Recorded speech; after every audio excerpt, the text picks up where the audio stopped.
I was saying to Hunter just earlier on about some old school movies I've been sitting watching today. So to set a picture in, I did watch 1995's Mighty Morphin Power Rangers. Mm-hmm. And do you know what was mad actually? Thinking 1995, how bad the CGI is. Like, it's so out of the picture of what you're used to seeing these days. So like when the Megazords and all that kind of shit are on the screen, you can tell it had been like fucking copied and pasted on top of something. And it's weird because, see, at the time, I remember, because I went to the cinema to see that. This is how we were exposing our age here. Yeah. But I went to the cinema to see that film. And as a kid, I thought, it's never going to get better than this. Oh, no. That's it. Do you mean it's so realistic? But I saw a funny video the other day as well. It was like WWF Warzone. Remember that game? The very first one.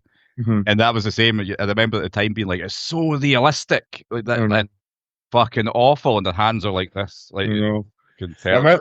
See, they look back even like with the old FIFAs and that as well. Even like FIFA 99 or 2000, and they're all still very square, and it's like leaving official kits just because they're playing the right colour and they've got the right names. You're like, oh, this is amazing. I remember, so FIFA Road to World Cup 98 was an ultimate time in my life. Yeah. And I remember I had a big thing about that Romania team that all dyed their hair blonde. Mm-hmm. So whatever team I went, I would just go into the editor and dye all their hairs blonde. Every single team that I went. And I thought that was the coolest thing in the world to be able to do that. But you don't get... When you go.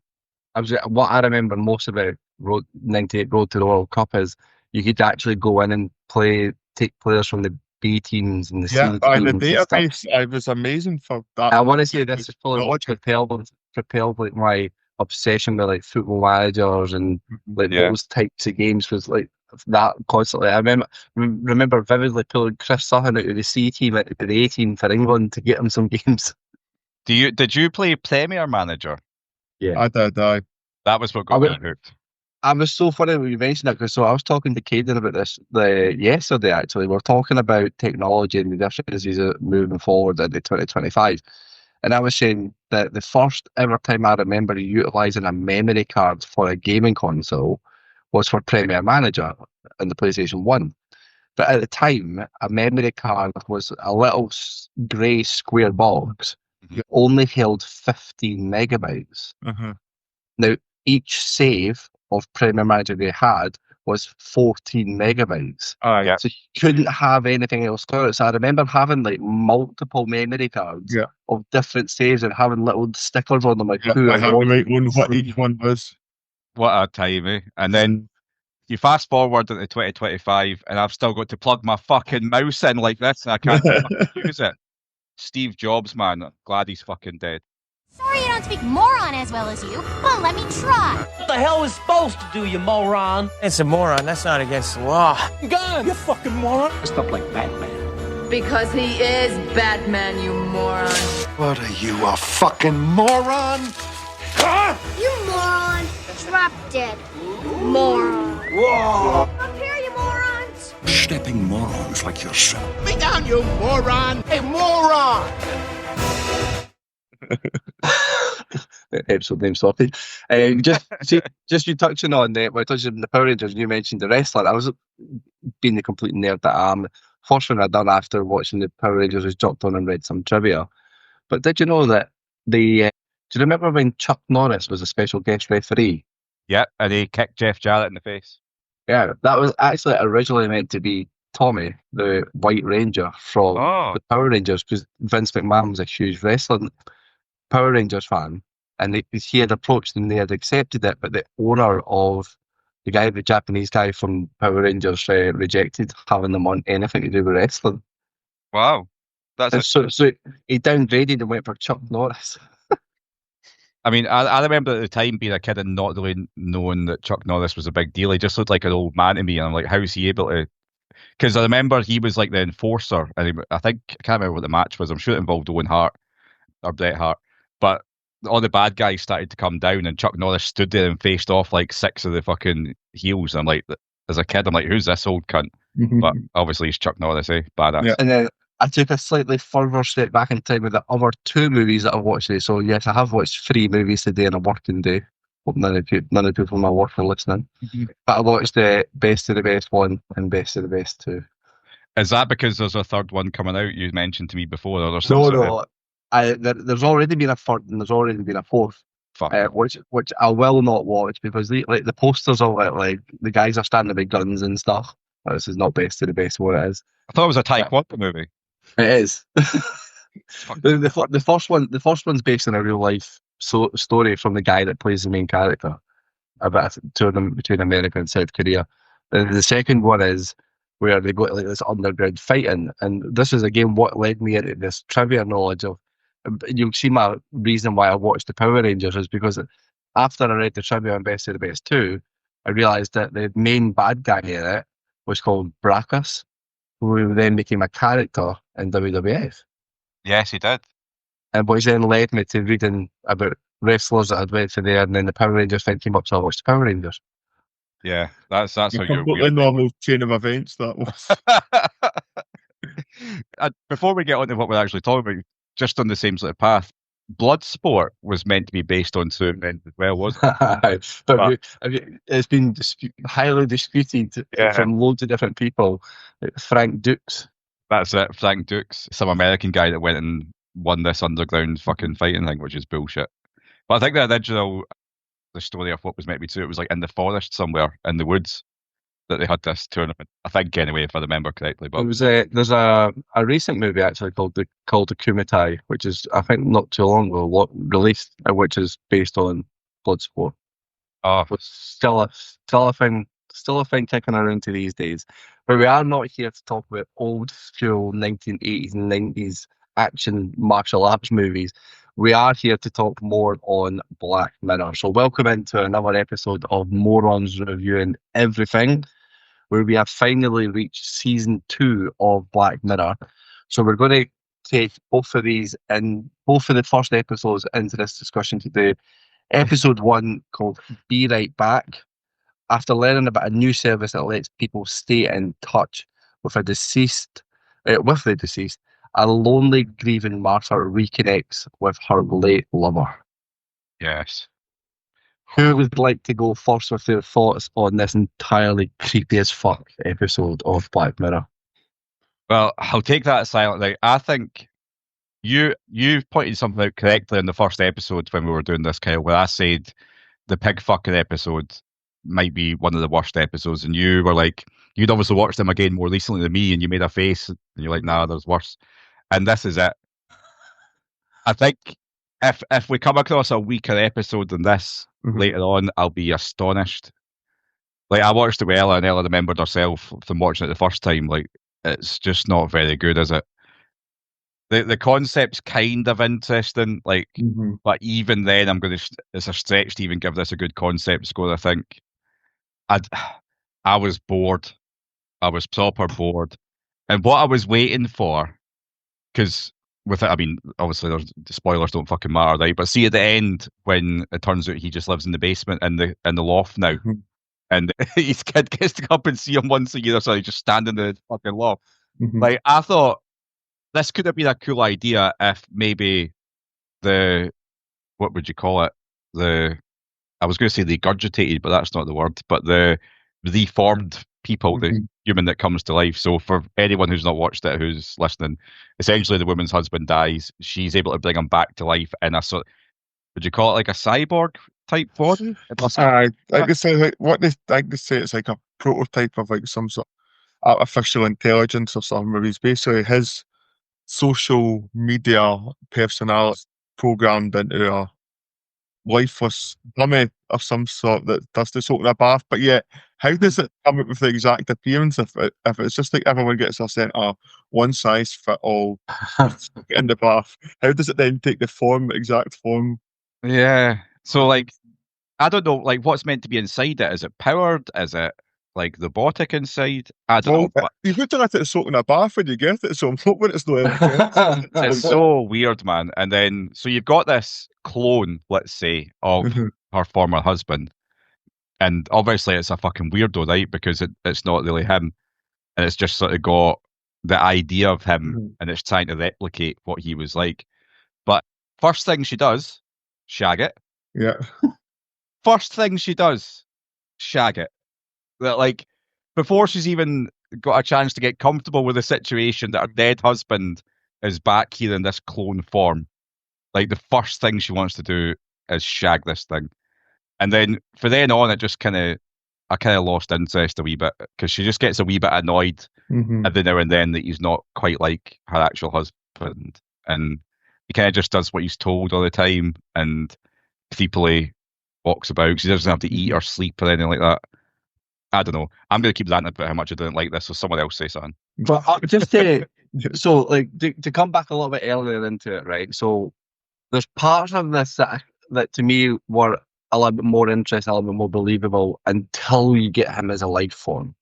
So when she's got the access to this app where it can text her and talk to her like she's talking to her late partner, Yes. seems like something that could be a realistic thing to happen very soon, the way technology is, if it's not already available. And I could see why somebody would want that connection where they can't quite let go of their partner who's passed away. So maybe for the grieving period of a couple of weeks to a month or two, they would continue this texting function to make them feel like they're easing away from it rather than that sudden cut. But then obviously the sales side of it comes in. She gets the upgrade, so she spends money upgrade. Now you can hear his voice. We're going to start pulling his voice and you can talk. And then it's like, again, I could probably see something like that with how much is put out there into social media. And that's a kind of big part that was taken away, is it's that whole thing about what you put on the internet stays on the internet. So the way he's conducted himself and spoke about things on the internet, I think back to myself, fuck, if somebody went through my Twitter feed and just finally slagging off Celtic Rangers fans and cyclists, they wouldn't have much to say after pulling the content in. I mean, at least it would be for the group chats. That'd be a nightmare, eh? If I die, guys, please all please burn your phones. Get rid of them ASAP. Get rid of mine. But I just think this is, again, this is what Black Mirror does really well, is it can highlight things to you that have got the possibility to happen. So these stages can continue on with it, but you're absolutely spot on with it.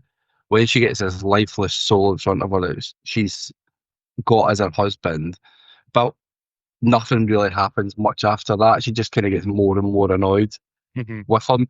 And it was quite eye-opening when you watch the fact that she gets pissed off at him because he's not arguing with her. Yeah. So, but I assure you, when you were arguing with your partner when he was alive, you were pissed off at him as well at that point. See, men literally can't win.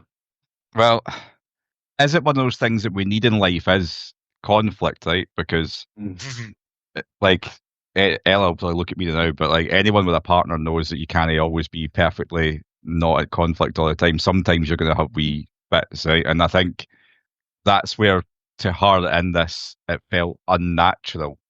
Do you mean? And that it would be creepy and weird, and then suddenly it is like a robotic being in your house, and that is strange, if you know what I mean. Like, I've got a feeling you're kind of on my page with this, Hunter. Like, what's your overall thoughts on it? Aye, definitely. As I said, that's the concept of kind of what Kyle's touched on, up to the point where you can maybe hear someone's voice. I mean, it's not too dissimilar for people that are still grieving, missing loved ones, where they keep voicemails and things like that, text. They still need that to go back and reminisce. And sometimes, as you said, obviously because she finds out she's pregnant with his child after he's passed away, that's the turning point for her.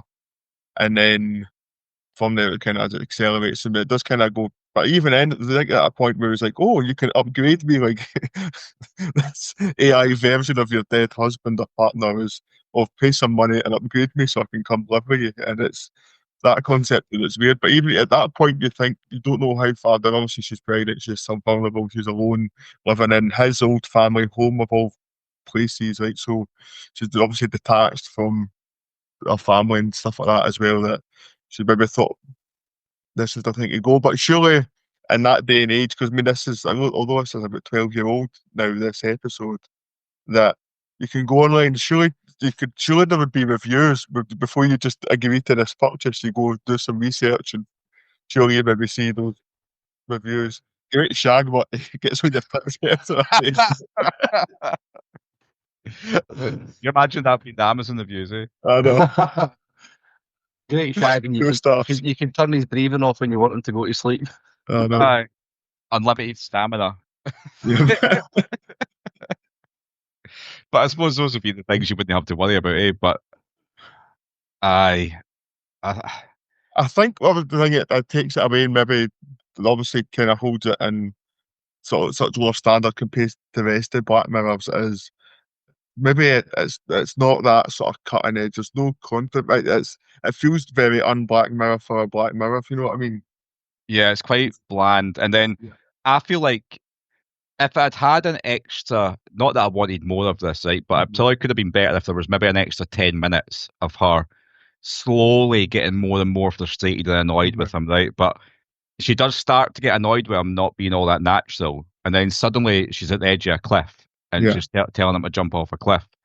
And she's angry that he's going to do it because he just complies with everything. And I just feel like it went very, very quickly from her getting this thing to suddenly being like now I hate this thing. And it just, and I didn't get enough.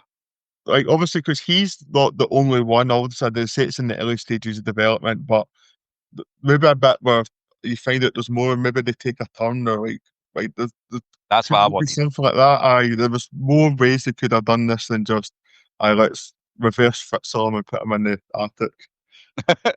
How does she describe this to her daughter? I know.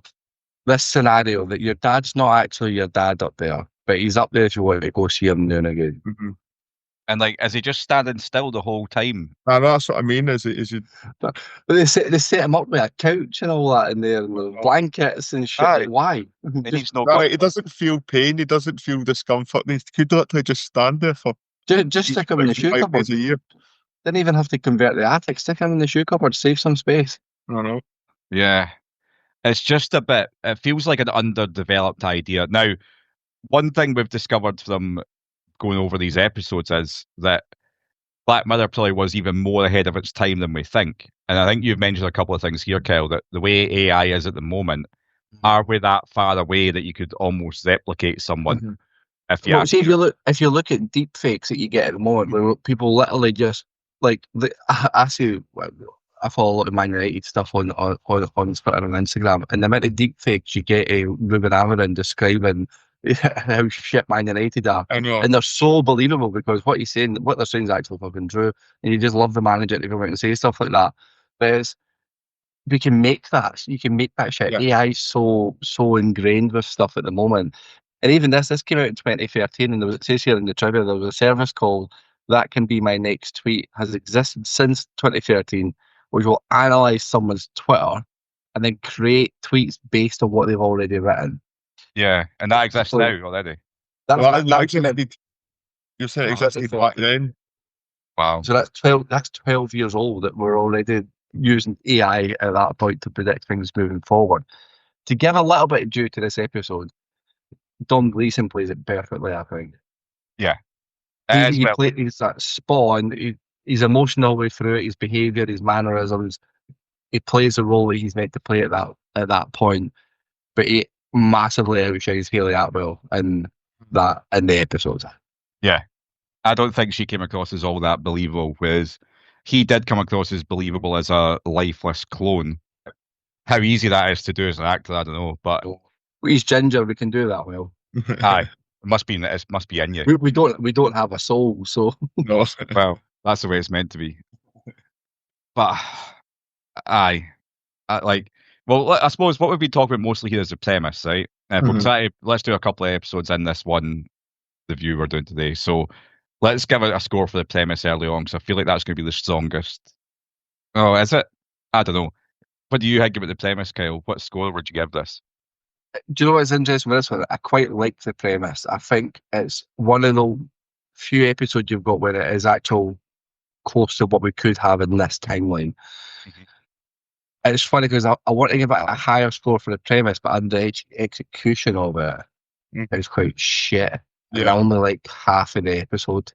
So I'm going to come in at slightly over the half mark. I'll go at 2.75 premise. Okay. What about you, Hunter? I would say about 2.5. It is at that point. It's like the idea there, but when it just becomes to the life form and it's just got a bit too far the other direction, I think. But up until that point where it's AI responding and reading back, I think that is believable. And that point, as you said, there probably is a version of that out there already. Yeah, I'm not going to be as generous as you guys, purely based on comparisons and the scale of Black Mirror episodes. So I'm going to go with a 2. Right. So, You mentioned earlier about worst ones to come, and Yeah. this might be the lowest one down there. Still more to come that are worse, in my opinion. oh well. I thought I remembered every Black Mirror, but I was watching these back, right? And season 2, all of these, I don't really remember watching at the time, but I definitely did. I've definitely watched all of them, but not as memorable a season as I would have liked. But Let's just say I'm not looking forward to the last 2 seasons of Black Mirror. oh no, okay, right. I know where you're going. Yeah, I think we'll have some contrasting views on those ones though. Whereas I feel like this one, those later episodes might have different appeal to different people, but I feel like this one, no matter who watched it, it's probably a bit boring, right? But in terms of sentiment, got a 2.42, right? Looking at performance, only has 2 people to cover, really, isn't there, right? Yeah. Although an honourable mention to the woman at the funeral that eventually gets her onto it. Yeah. Who was just like a relentless nag about, oh, you should try this, you should try this. And it was like she was like paid by, or like she had like a refer a friend scheme. Aye. And she was getting something out of it because she was like determined to get this woman onto it. The fact that she went, oh, I've just signed you up for it. Aye, eventually just signed up with it. And that, a bit weird. But I'm the same as you guys. Right? I'll go in early with my performance score. Right? I'm going to give it a 2 because although the guy playing the clone is decent at playing a clone, I mean, what really is that? Do you know what I mean? I know, but to the point where he was I found it was quite a seamless transition because he seemed quite a bit of a boring bastard when he was alive too. Just like boy spent his life in his phone to then becoming somebody that's a phone within him. Yeah. I mean, that's a good point, actually, just to expand on quickly, right? Is that if there was maybe more contrast with his personality before death and then after, you would maybe understand her frustration more. Yeah. Oh, yeah. Yeah. But it was a dull, boring cunt at the start, and then it was dull and boring afterwards, but just slightly a bit too submissive for her, I suppose. So I think you should have seen a bigger contrast in there. But yeah, what about you guys, score-wise, for performance? I would, same as you, I'm going to go for 2 as well. Kyle? Just to be awkward, I'll nudge it slightly higher, 2.25. Of course you will. I just think he was. I think he was really good for what he was expected to do. I do like Hayley Atwell as an actress, but I don't think she sold me on the fact that she was a grieving widow that was confused about why a fucking bastard man's back. Bathtub man. But just to touch it again, it was weird that the first thing she wanted to do was have sex with this thing. Like, it was a bit strange to me. And it kind of took me out of it. This screams Facebook story to me. Oh, that's just your like Take a Break magazine. So I see that, like, if I scroll through Facebook, you always get things like fucking, and there's articles like, I hate having sex with husband, so he bought a sex doll that looks like me. And it's just always these men that are always having like fucking 10, 15, 20 grand sex dolls that are doing it, and then we've got a fucking episode that a woman does it with a deceased partner, and it's just weird, man. Let's not pretend, right? If women could get rid of us, they'd be happier. Do you mean? They'd be or we'd be. Everyone. Like, essentially, right? If you could get robotic clones of men that had sperm in them that could help you conceive, but you didn't have to deal with all men's shite, I'm sure women would be much happier. And the world would probably be better. I'm sure Ella just agreed from the distance. Men are a pain in the arse, right? We are the cause of all the issues in the world. Just get rid of us and replace us with fucking sex clones, and everyone will be fine. We're simple. I keep saying to Sarah when she inevitably throws me out and I need to go back solo on my own, just a wee 1-bedroom or a wee studio apartment. Fucking give me a mattress on the floor and a little camping chair, and then I'll have a big fucking $5 grand monitor in place. I'm set. Don't need anything else. Like, Daniel's giving me a thumbs up to that. Simple life after that. I'm not fucking after it. I didn't need flower arrangements in my house and different fucking units that get need built every other week. Okay, yeah, they'd be better at building furniture than us as well. Like all that shit, like all the shit we're meant to do. They'd be better at it. I'm not very good at that. I need my Starling put up on a pole, and Sarah's dad was over the other day, and I literally asked him word for word, "Do you know any men that I could get that would fix this for me?" That's me. I can't do it. I can't do it. We just got our living room decorated recently, and obviously in generations gone by, our parents' generation, the father of the house would have just got the wallpaper out and done all the paint and done the skirtings and made sure the paper. Fuck that, man. I'm a soft modern man. Like, we need to hire a guy to do anything. Because Well, to be fair, Daniel, we sell stuff. Hunter's a man. Hunter's a man. Hunter's a man. Even then, what I do, I'm not even a man that's like a plug in and gather data and analyse and recommend. I'm not on the tools now as much. So you're better than us, though. Me and Kyle are the definition of useless fucking modern men. Like, oh, listen, I would happily pay for somebody to come and build IKEA furniture for me. I can knock up IKEA furniture. No, fuck that. I did a man one day in board, but when we first moved down, about every Saturday for about 2 months, that's what it was. IKEA flat pack. That's my worst nightmare. Like, so for Dexter's cot, so I was quite proud of myself, right? I'd actually built it all, and it was perfect. Well, in my mind, it was perfect, right? I got Ella up. I was like, look, it's all done. I've done it all myself. Really happy with myself. But see the bit with the slats where the actual mattress goes, that was upside down, right? So all it meant was that the boards aren't perfectly flat; they're just slightly curved, slightly in one direction. So it's meant to be that way. And I had them like, so I'm saying, oh, surely it's fine. We can just leave it like that. I was like, no, we can't. I was so angry because it was like I could just lift that out and turn it up. I had to pull the whole fucking thing apart again and fucking put it back together.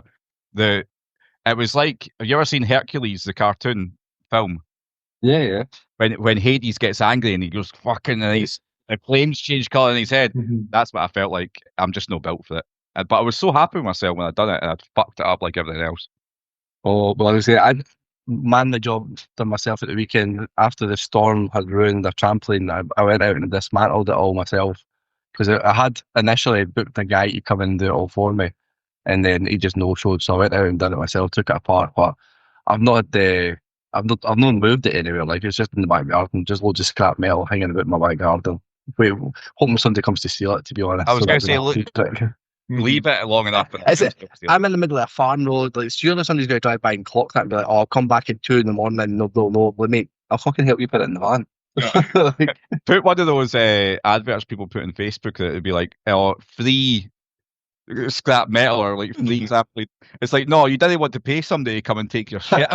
Like, nobody wants it. It's fucking useless. But to be fair, the guy that I had reached out to take, I wanted him to take it down for me and get rid of it. And he said to me, oh, if you take it down yourself, and they gave me names, these guys will come and collect the scrap for free. I was that fucking lazy at the time. I says, nah, mate, I'd rather give you the business, which meant I ain't fucking taking that apart. Nah. Go and do it for me.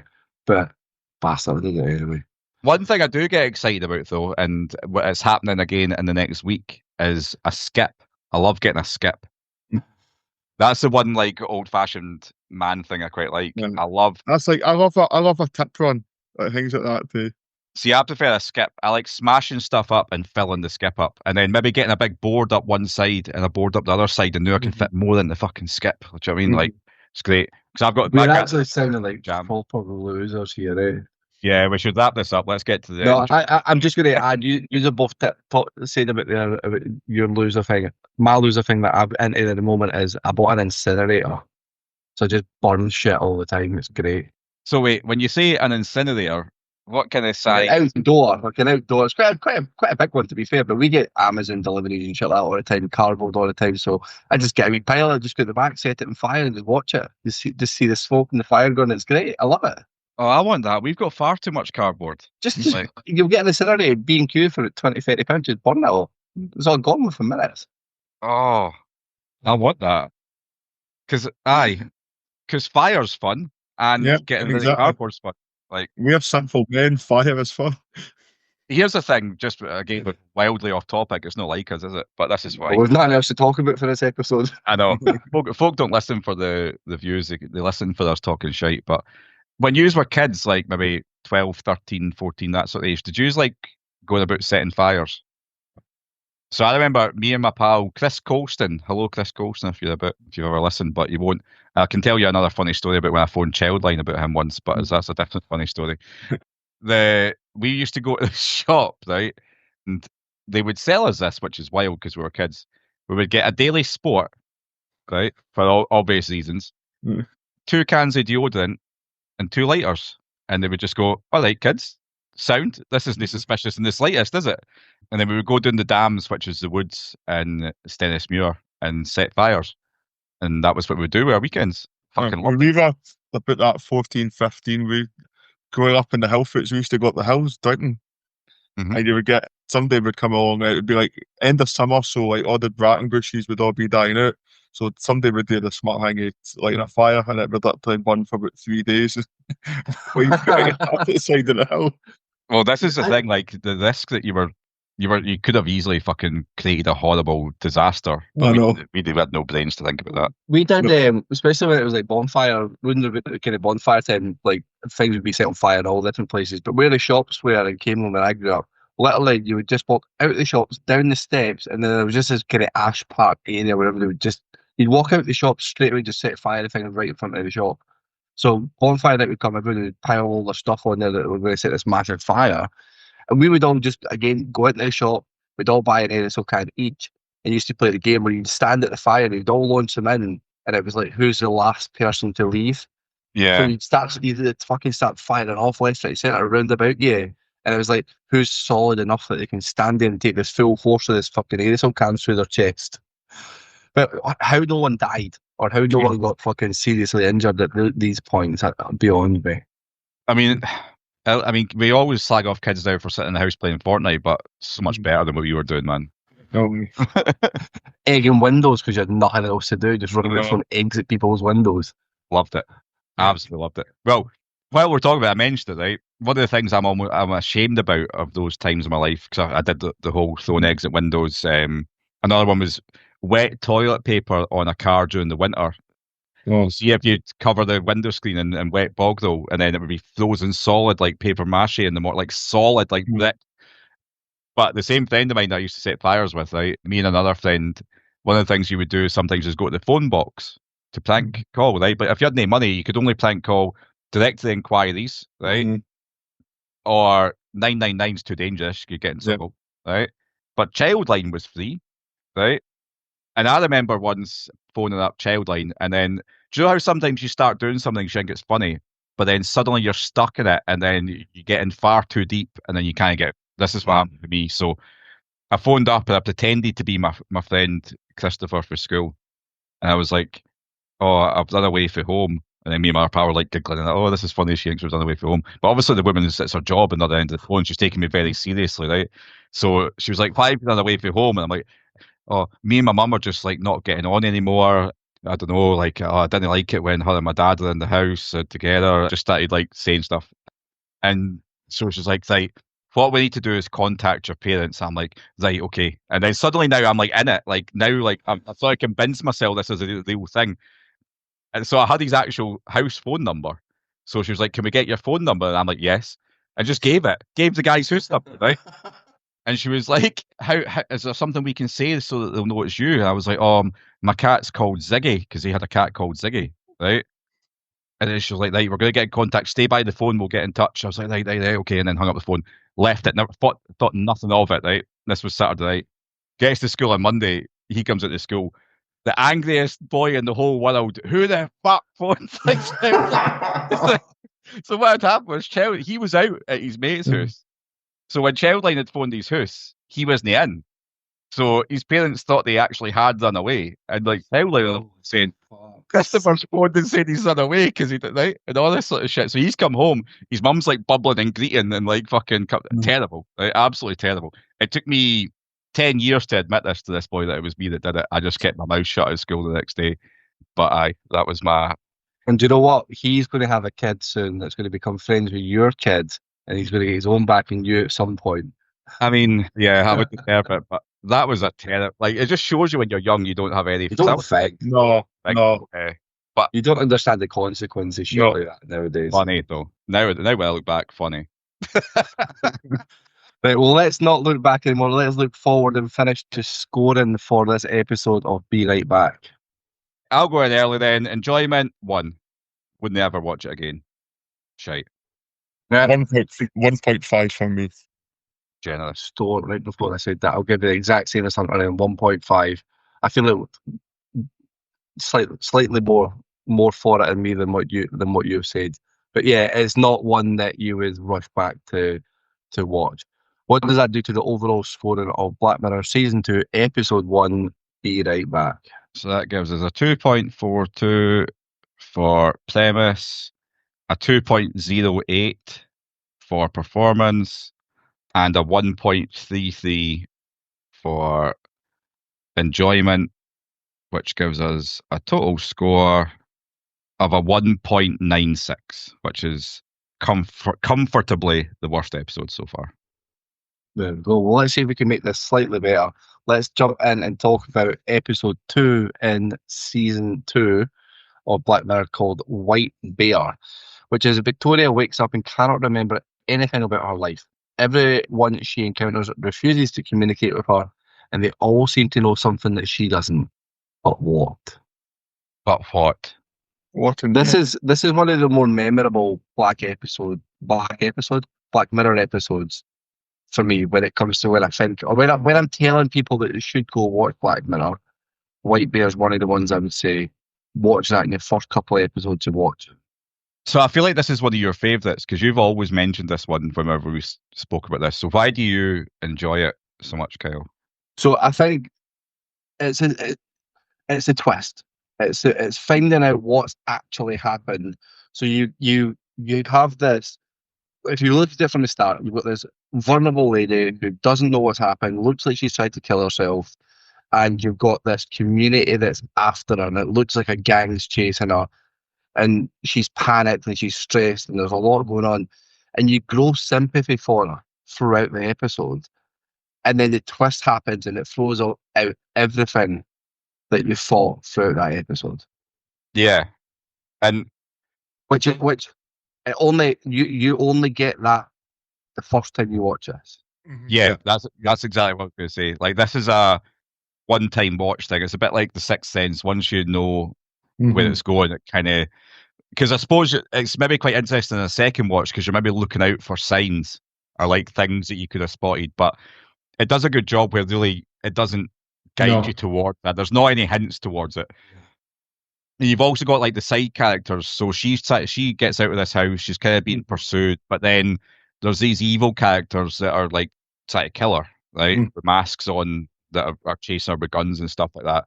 But then you've got the other ones that are kind of feel like they're, because when you first watch it, it feels like some sort of dystopian future idea, and everything's kind of going to fuck, right? And you've got like the people that were helping her. I kind of thought were maybe like freedom fighter type people against whatever this oppressive society has become, if you know what I mean. I couldn't, when I first watched it until the twist, I couldn't get my head around the observers, like the people that were just watching. Yeah. And it was so strange for me, especially like when she got to the woods. So like the guy had come, right? She thought she'd been rescued. They'd gone out to the woods to try and get away from everything, but then he turned on her and he was trying to kill her as well. And then suddenly the people started coming out from behind the trees with their phones and all that watching. And I'm like, how is this? Like, and I thought that people were all brainwashed, and she had somehow escaped the brainwashing. And you had that symbol. It was like a sort of like that. Aye. Well, I mean, that's like the Black Mirror kind of logo now. Yeah. That is, yeah. So you had that about, and I was like, is that the type of thing that hypnotizes people and turns them into these zombies that just stare at you? And then, so my head was going all over the place. And then the twist takes it to the point that everything you were thinking was absolute shite. And you've got to reevaluate everything you were thinking about it, which is an excellent, it's hard to do. And that's where that like enjoyment for this episode, like I say, again, it's one of the ones I wouldn't rush back to watch this as an episode because I know what happens and it takes away. Like you spend 40 minutes or 45 minutes, whatever it is, waiting for that twist to happen. Mm-hmm. You know it happens, you know it happens. But I think if you are listening, you haven't seen this one, definitely watch it. We'll ruin it for you anyway. But watch it because you build up a whole different sense to it. And there's an episode that comes in a later season, which is a very similar style to this, and it's probably up there again as one of my top episodes that I like. Because I think just that, like once you get that twist that happens and it's taking you taking you by surprise, that's when it's like shit. That was class. Mm-hmm. I enjoyed that. Yeah, but then do you know what the thing is? You sympathise with her through the whole episode, and at the end of the episode, you're like, "Fucking too right, deal with that bitch." Yeah, but then it does give you that, and one of the things I suppose Black Mirror tries to do is give you like a moral question every time. Yes, that's what I was going to come to as well, is because although what she's done is harrowing and like one of the worst things a human being could possibly do, you also feel sort of disdain towards the people that are paying their money to come and be these things. It's like society as a general, anything somebody's failing or somebody's suffering, it's get the phone out, like record it, like somebody's got these things. It's just kind of society in a nutshell, sort of encapsulating that, and then that bit at the end is roll up, come pay your entrance, you're going here, and giving people instructions to avoid her and kind of all this stuff. And it just kind of there is that. I mean, obviously, she deserves to be punished for what she's done, but is this the right form of punishment? And people are also getting enjoyment in watching this punishment happen as well. It's weird, isn't it? It's kind of like what I can imagine the only. I know I'm saying modern, but it's not really modern. It's a future, I suppose, right? But an equivalent of going out on a Saturday with your family back in the day to watch a hanging, because that was that was an activity for people, wasn't it? Some people would get hung in the square, and you would go and watch them. Well, we're not that old, right? But that was a thing that happened for years and years and years, right? Up until not that long ago in history, and you would get to see their charges read out and what they'd done, and you get to watch them die in front of you. And I suppose it's that sort of morbid fascination that we've got as humans, isn't it? Like in the early days of the internet, there would be those like eBums World and all these sort of pages that would have videos of weird shit happening, and you were fascinated to see like somebody getting hit by a train, or like there was that one, the guy jumping off the dam, and he would just hit all the way down, and like really you're just watching someone die, right? But there's that thick fascination about it, and now we're still like that. The internet's worse and worse and worse all the time, and you hear about the dark web and all this sort of shit you can see happening. Why do we have that? Like, I know. Like, why is that a human thing that you want to see that? Because you want to see her punished, right? She needs to be punished for her crime, but should we be getting enjoyment out of seeing it? Like, it's kind of sick. Like, I mean, is that as well. It's like, even maybe like a lesser extent, like the pedo hunters and all that, where folk, like the folk getting chased down and cornered and like questioned and all that. But obviously, when they get caught and punished and handed over to the police, then it's in the courts, and that's it. They go to jail, they serve their time. I mean, you're not going to sit in a live stream somebody sitting in a jail cell like or the America. But then, even then, on that as well, can you still go to, obviously some states death penalty is still a thing, and you can still go and used to be able to watch even later than hangings. Go watch people getting executed in the States as well. I mean, I think that's still a pretty decent That's what thing. I mean. So there is still a version of this is still a thing. Oh dear, like I don't know. It makes me feel uncomfy inside thinking about it. Do you know what I mean? Because to me, it makes you as bad as the person that's done the thing, right? And I think that's why this premise is so strong, and I'm going to give it a really high score, is because it really does make you question like what we're like as humans. Yeah. And you know that it would be the case that people would do it. People would want to go and see it. Like it would be booked out for years in advance. You would have to pay in advance to go and see this thing, because it looked like it was a sort of like a popular theme park, and it was jam packed every single fucking day.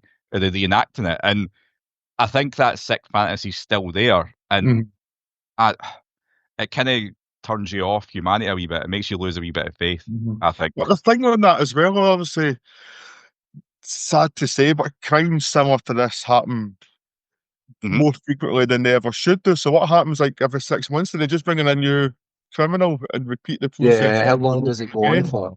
Yeah. That's the point. Or do you have, can you go to multiples of these all over the country with different criminals? Like, that was what my thought was. Like, maybe this is just the one in that local town, but there's loads of them spread over the different criminals that have done different things, and you get to go and see them, like, be eternally punished and eternally tortured. Like, it makes you no better than them, I think. Just because the whole point, right, to me, in prison or whatever your punishment is, it's meant to be some sort of rehabilitation, right? Yeah. And this is where kind of people are very, very quick to go, oh, just kill them. And nowadays, especially, I think it's getting worse. Like, depending on the crime, people's views of it'll be, oh, they should just die. And it's like, well, what do we do as a society then? Do we then become better than the people that committed the crime? I don't know. But that's why I like it. It's making us ask these questions. Exactly. Yeah. What were you saying? Just a quick Google of witnesses that can go and see an execution in America, and there's a criteria for people to go to your usual relatives, medical personnel, spiritual advisor. But there's got one here that says an official group of reputable citizens. So what does that? So actually, just random people can go that are classed. You maybe kind of got to go. Maybe got to go through a disclosure or vet check, and it's maybe described that you're all right, or you have sound mind. You want to come along, and also, and in some states, they will select you to go witness it. So you can put your name down like on a waiting list, essentially. With a fucking jury duty. That's to go see this. Like, I mean, you were saying there you have to be vetted to be of sound mind, but the fact that you want to see that to me means you're not. Exactly. I know. Some states they also set up closed circuit TV at the venue for people to watch it in other rooms.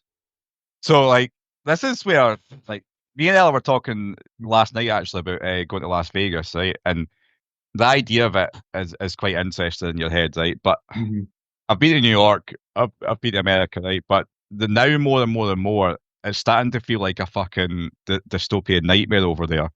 And these sort of things exemplify why that is. Like, they're still living in the fucking dark ages. Yeah. Like, the fact that people still get put to death, and there's these ways you can go and watch someone be put to death, and it's just totally normalized. Like, it's so normalized. Like, I watched a video recently, and it was going through people on death row's last meals. But it was a fun, jovial little video where everyone's hiding the food going, oh, this is good. Oh, that guy that murdered all these people had this before he was fucking zapped to death with fucking electricity. Like, it's so normalized that we don't even think about it. Madness. Go to Vegas. Vegas is class, mate. You'll love it. I'm not that interested. Do you know what it is, right? I'm not into partying anymore or going out. And I feel like I've probably been the age. To go, I'm kind of similar to it. It's like, it'd be good, but at 10 o'clock, I'm going to want to go to my bed. And that's when everything's kicking off, you know what I mean? Well, I did it at the tender age of 21 for 2 weeks. That's 2 weeks in Vegas. That's outrageous. 2 weeks for. Did you still go to other places? No, I didn't even go to the Grand Canyon or anything. A good friend of ours who's well known for pissing himself into too much alcohol had went to the Grand Canyon with Mikey, Big Mikey, and then they got pissed before they went, and he on the helicopter on the way he pissed all over himself and all over the floor of the helicopter. No way, never. There was a family in it with him as well, and he's fucking leaking out his shorts on the floor. Is it the same holiday where an unnamed person, who we won't say who it is for obvious reasons, got all the money robbed by a prostitute? Every penny gone. 2 days in. Hilarious. To 2 weeks. I mean, that was a holiday where I took loads of dodgy DVDs to watch, and one of the not those types of dodgy DVDs. Actually, bootlegged guy comes to the door with a list. What do you want? And it was the Wolverine movie, but the CGI wasn't added to it yet. Oh, you told us that actually. That was because it was one of those things when I was in Vegas. I was like, right, I'm here for 2 weeks. I don't have endless funds. This is my limit per day that I can afford to lose before my night's gone. So sometimes I'd be fucking playing blackjack at 10 in the morning. By lunchtime, I'm skint for that day. I'd just go back to the room, like went back to the room, watch some films, went to sleep, back up, follow the day, do the same again. But there was 5 of us went, but I feel like we just didn't really ever do stuff together. Like I'd be sleeping and like there Crawl would be in the next one. Like he'd get up at whatever time in the morning, be like, cool, we'll go play poker. And he'd be gone at a poker table for 12, 15 hours. See, that's it's no for me. But then inside Vegas, all they can see is so there's no windows, there's no clocks, there's nothing. You're all designed to be in the moment. They feed you constantly. They're constantly bringing on food. You get all your alcohol's free if you play in. So you're getting plenty of drink, you get plenty of food, and you're fucking just spending money like constantly. Strange place. We've gone very off track here, but that's what this episode is. My choices were to go to Vegas for 2 weeks or go back to the same place in Ironapple I went to the year before. It was a cesspit again for 2 weeks. No, but what you could have done was like, so when I go away places, I hate to stay in the same place for too long. 2 weeks is far too long for me. Like, so like even when I went to New York, I did 5 days in New York, then I did Toronto, and then I did Montreal, and then back to Toronto, and then I came home, and that was how I filled out like the 15, 16 days. Because I need to be able to go and see different shit. Like, even though New York's one of the biggest and most amazing cities in the world with so much to do, after a couple of days, I'm like, oh, I've done New York's done now. Stuff you want to do. Yeah. That's it. Again, New York for good friend Craig, that's not been on an episode for a while, and we were only there for 3 days. And he spent a whole 24 hours in the hotel room. He was done. He was hungover, and I was like, "Do you want to go up the Empire State Building?" Nah, I went up the Rockefeller yesterday. What am I going to do? Look at the same view. Hey, fucking 2 different experiences. Next, he just stayed in his bed hungover for the full 24 hours. I was wandering around fucking the shops and all that myself for the day. But yeah, no, traveling's fun. Go to Vegas. Do a couple of days in Vegas and then piss off somewhere else. Well, me and Ella were thinking about, because we're still obviously we're getting onto you and Sarah levels here, Kyle, and being engaged and not getting married, so we need to actually get our arse in gear. So we were thinking about big more holidays, so you don't have to get married. Well, we would maybe do both in the same go, but that would be better than taking her to a theme park where you watch someone being tortured who was a filmed child murder to bring us back on track here. It's so funny. We've got around this whole episode with very rarely touching on what the actual person done, because how like we've not justified, but we've given the reasons why she's getting treated the way she's doing. What my one question, I suppose, I wanted to know more about is: does the same thing happen every single day? Does she follow the same?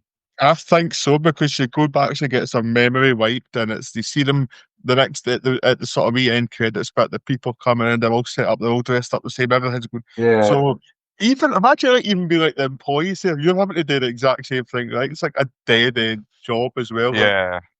But the people that are like meant to be supporting her throughout it, they're like running around helping a known violent criminal that could turn violent at any point. But then I think that she's in a vulnerable enough state that you know that. I think it's the whole kind of the whole thing is that she was obviously influenced by her man, and her man was the bad guy. Like, she's went down the Myra Hindley route of it wasn't me, it was him. I just tagged along. Yeah. Ella's trying to sign language something to me to give her something, but I don't know what it is. Is it this? A wedding ring. Is it this? Is it this? Is it this? Yes. It's like speaking to Dexter or something. Eh? You want this? You want this? Oh, funny. What one's going to make you happy and quiet? Yeah, this one. But you mentioned there about the repetitive nature of it, right? I think what I would have liked at the end was for them to expand and go, every day there's a different person brought in. I mean, they get tortured in a different way or something like that. Whereas it does feel like surely there's other people who have done crimes, and this lassie's kind of been a bit, yeah, what she's done's horrible and fucking evil, right? She's filmed a child being murdered, but you've got plenty of people who have done horrible shit. Spread it out a wee bit, so we can give us a bit. But I love this episode. I feel like it's one of Kyle's favourites. It's not up there for like that for me, but it was good. It's my favourites yet to come. Oh, my favourites are miles away. Yet to come. But no, it is a good one. I just, there's certain episodes you watch where it's like, so when we recommend it, even though it's not the best episode, you need to recommend the pick fucking one because it's just impactful. If you want a good episode, you recommend the second episode. Then you would recommend this one for the shock factor. Like, this starts like building in Black Mirror from Yeah. the point where it Yeah. becomes a good discussion to talk about. So where are we at with scoring then for this episode? Hunter, I have said you the trivia and I've had a look. There's not really much trivia you can even talk about No. with these one. The only bit of trivia I seen in this one could have been quite interesting, is that the original draft for this was just a straightforward survival story. And it wasn't until you showed the film locations that the writer of this one came up with the twist at the end. So this Oh, wasn't no. actually planned to have that as a twist. Oh, because it would have been shit otherwise, I think. yeah. It needs that Mhm. sympathy and then that fuck shit. This is actually what's happened. Mhm. It needs that the twist definitely makes this. Well, I'll kick us off with the premise then, and I'm giving this a solid 4. I think it's got a very good idea and premise. What about you, Hunter? 4.5 for me. Wow. I'll match that. Like, I think I need that little wiggle room for other episodes to come to go higher, but I think the premise is solid in this one. That's a 4.33 for premise. This is going to be up there, I think, with probably the best episode so far. Because performance, we've not really touched on it much, but I think the performances are excellent in this. The main girl who's the murderer that's being tortured, she's so believable as Yeah. The one person I think's really good is the guy that turns up in the van. That's obviously like he's nice to her at first, and he's there to save her, but then he turns and he's. Is it him that's actually the host of the show as well at the end? Yeah. Yeah. Brilliant. Because Yeah. you sort of see like 3 different characters within him. Mm-hmm. You get to see him being there to save her, sort of, and then you get to see him turn against her, where he's like, you think he's going to murder her, and then you get to see him being like this polished performer at the end. Yeah, it was like that circus ringmaster come the end. Really good, really great stuff. So, I'm going to also give this a 4 for performance, and we'll just go same order. Hunter, 4 again for me. Kyle, A wee bit higher, 4.25. 4.25. Of course. She's incredible in it. I've never seen her in Yeah. anything else. But I this- did the Inhuman, but it was an old BBC 3 thing. Was with a vampire, werewolf, and a ghost. I think. Yeah, I remember that. She's in that, and I think a couple of British TV films and that. That's the main one I remember her from. 4.08. And then overall enjoyment, which I'm going slightly higher than I went with the other two because it's super fun to watch, but I wouldn't watch it again, would I? Again, is that a thing you've got? Are you scoring that on how we've watched it now, or remember back to when you first watched it? Well, yeah, I'm giving it a 4.25. I'll go with that as well. Yeah, I think that's a fair thing. Sound, Kyle? nudges up one more again to 4.5. Yeah, I've maybe seen this 3 times, but the first time you watch this, it's incredible. Like, it's a really good one to watch. Just try to get you fucked up on the maths here. That's I know all it you're was. just going to give me some sums to do. So we had a 4.33 in premise, a 4.08 in performance, and a 4.33 again on our overall enjoyment, which I'll do the math now if you guys want to just chat away. Nah, we'll just sit with awkward silence and let you do that. That's why I do math. Fucking Watch you awkwardly count. What we typically do at this point is showcase us drinking our lovely beer that we have. But unfortunately, I've had to muck it down with some tenants now because I haven't taken advantage of the Morons' incredible offer of free beer from beer52.com, as Daniel is expertly showcasing right now. So if you are interested in trying some of the world's best and greatest craft beers for free, jump over to beer52.com/morons. That's MORONS for those morons out there that can't spell. All you need to do is cover the delivery and get your free case of beer. Overall, this gets a 4.25. Well, a 4.24666. I'll round up 4.25. Yeah, excellent. Very well done. I think that'll take some beating in this season. Next episode we've got is the Waldo episode, which we'll do next time, and White Christmas, which might give it a better run for its money, I think. As a wee sneak peek of what we might think of the Waldo episode, I'm just going to use the word shite.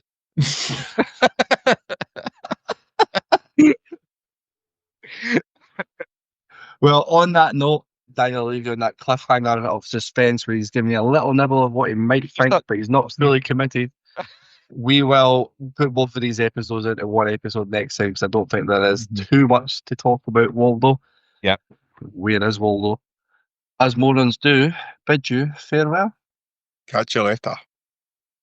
Sorry I don't speak moron as well as you, but let me try. What the hell is supposed to do, you moron? It's a moron. That's not against the law. Gun, you fucking moron. Stuff like Batman. Because he is Batman, you moron. What are you, a fucking moron? You moron. Drop dead. Moron. Whoa. Up here, you morons. Stepping morons like yourself. Me down, you moron. Hey, moron.